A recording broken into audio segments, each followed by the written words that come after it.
મતચોરીના મુદ્દે ભુજમાં કાર્યકર્તાઓ ધરણા પર બેઠા। સ્ટોરી રિપોર્ટ બાય કરણ વાઘેલા, ભુજ।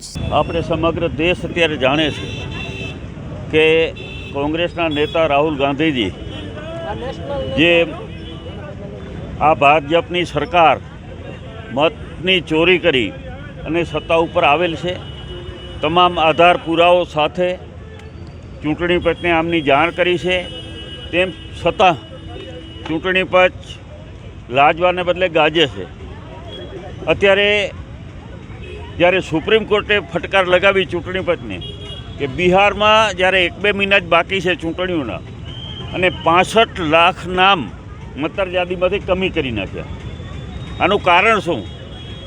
એટલે આમ કરીને ચૂંટણી પંચ અત્યારે મોદી સરકારને મદદ કરી રહી છે।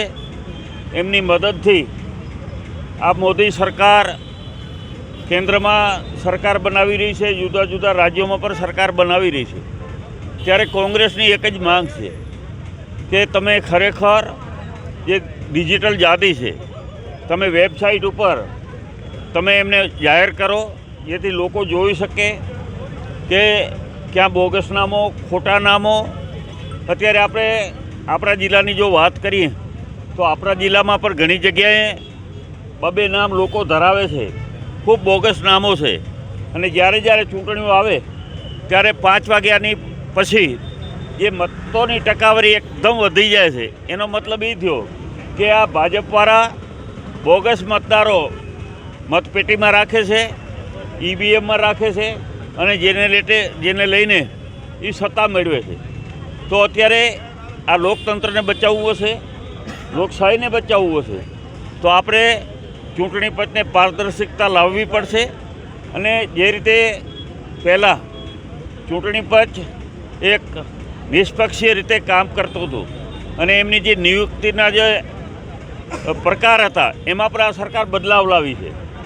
પહેલાં આપણે જોઈએ કે લોકસભાના પ્રતિપક્ષના નેતા સુપ્રીમ કોર્ટના એક જજ અને એમની કમિટી ચૂંટણી પંચની નિયુક્તિ કરતી, જ્યારે અત્યારે સરકાર છે એને એક પ્રતિનિધિ મૂકી અને પોતાના માનીતા લોકોને ચૂંટણી પંચના સર્વોચ્ચ પદ ઉપર મૂકે છે અને આમ કરીને તેઓ ભાજપવાળા ચૂંટણી પંચના મારફતે જુદી જુદી ચૂંટણીઓ જીતી રહ્યા છે।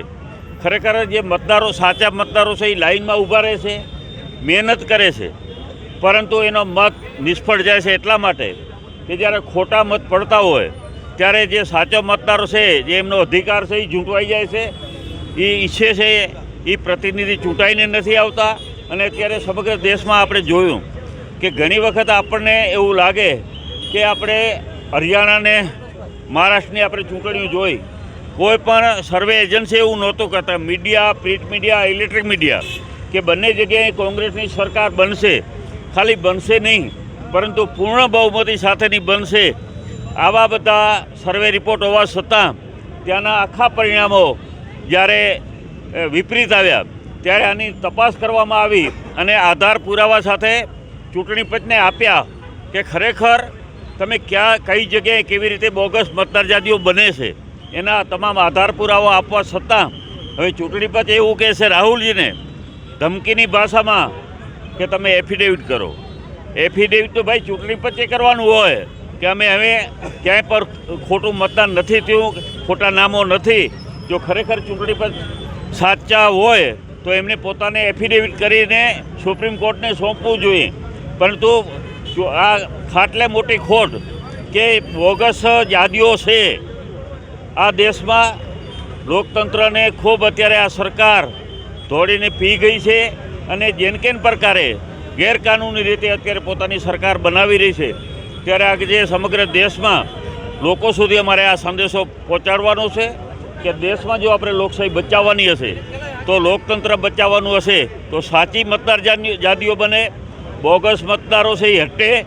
અને અમે પુરાવા સાથે અમે પણ આપવા તૈયાર છીએ આપણા કચ્છ જિલ્લામાં, કે મેં પહેલાં પર કીધું અને હજી જો ચૂંટણી પંચ કહેશે તો અમે એને પુરાવા આપવા તૈયાર છીએ કે 1 લાખ જેટલા મતદારો કચ્છમાં પણ બોગસ નામો છે અથવા તો અહીંયાથી શિફ્ટિંગ થઈ ગયા છે એવા પણ નામો હજી અહીંયા આગળ મતદાર યાદીઓમાં છે। તો આ ભાજપ આનો ફાયદો ઉઠાવે છે અને ચૂંટણીઓ જીતે છે. તો આપણે બધાએ ભેગા મળી મીડિયાના મિત્રોને પણ કહું છું કે દેશની પ્રજા સમક્ષ એક સાચો સંદેશ જાય, સાચી હકીકત જાય કે ચૂંટણી પંચ કઈ રીતે નિષ્પક્ષીય રીતે નહીં, પરંતુ મોદી સરકારના એહસાન હેઠળ અત્યારે કામ કરી રહી છે. અત્યારે ચૂંટણી પંચના વડા કોણ છે આપણે બધા જાણીએ છીએ કે જેમને અમિત શાહના એક સમયના એના કાર્યાલયના મેન મુખ્ય સચિવ હતા, એને આજે આપણે ચૂંટણી પંચમાં એને મૂક્યા છે.